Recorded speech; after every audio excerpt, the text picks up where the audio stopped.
pagi anak-anak semua. Baiklah, pada pagi hari ini Bu Fatma akan mempraktekkan uji makanan. Dalam hal ini adalah uji karbohidrat, yaitu tujuannya adalah agar kalian bisa mengetahui kandungan karbohidrat pada zat-zat makanan yang ada di sekitar kita. Baiklah, adapun bahan-bahan yang bisa kita pergunakan, bisa dilihat. Untuk alat, kita bisa menggunakan alat apa saja yang ada di rumah yang bisa dimanfaatkan.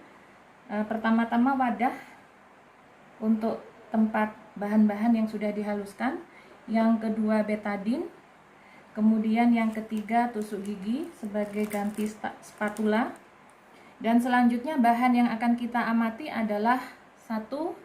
Kemiri, kedua kentang, ketiga pisang, keempat biskuit, kemudian kelima tahu, kemudian telur, mie instan, dan nasi.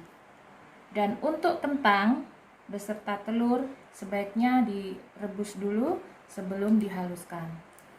Baiklah anak-anakku sekalian, adapun langkah-langkah yang harus kita kerjakan pertama-tama adalah kita menghaluskan bahan-bahan yang ada ini secara terpisah.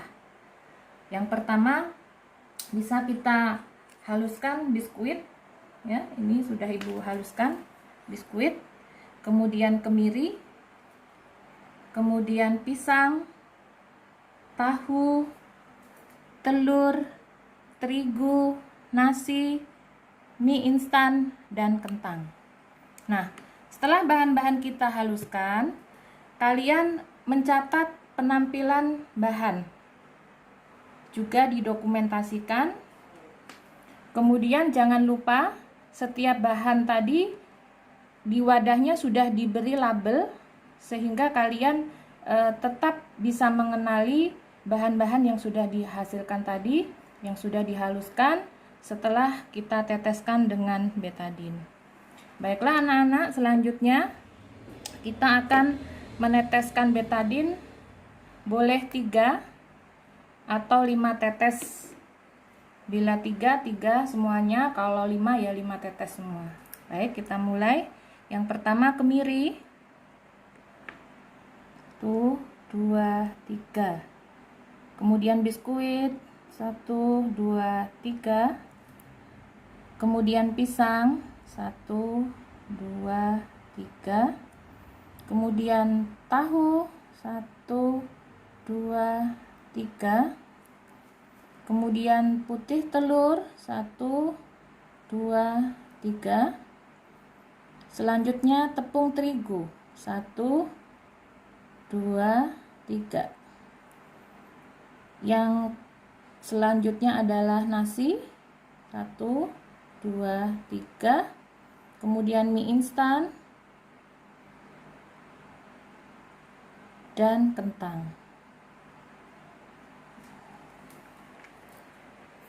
Baiklah, setelah kita tetesi dengan biodin, kemudian kita aduk. Betadin maksud Ibu.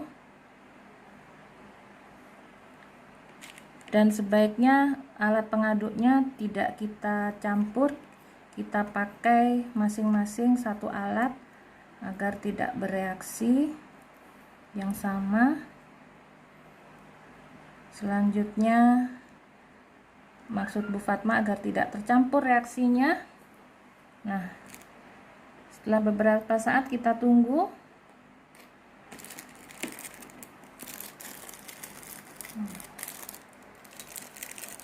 Nah, baiklah, bisa kita saksikan.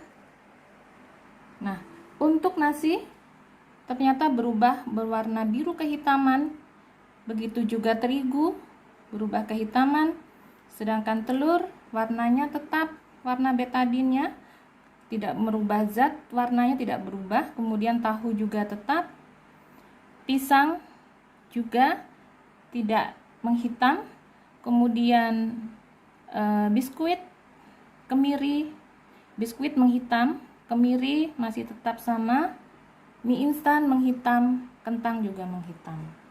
Jadi di sini bisa kita lihat kadar karbohidratnya, bahwa bahan makanan yang bila diberikan betadin, indikatornya berwarna hitam, maka biru kehitaman, maka bahan ini mengandung karbohidrat.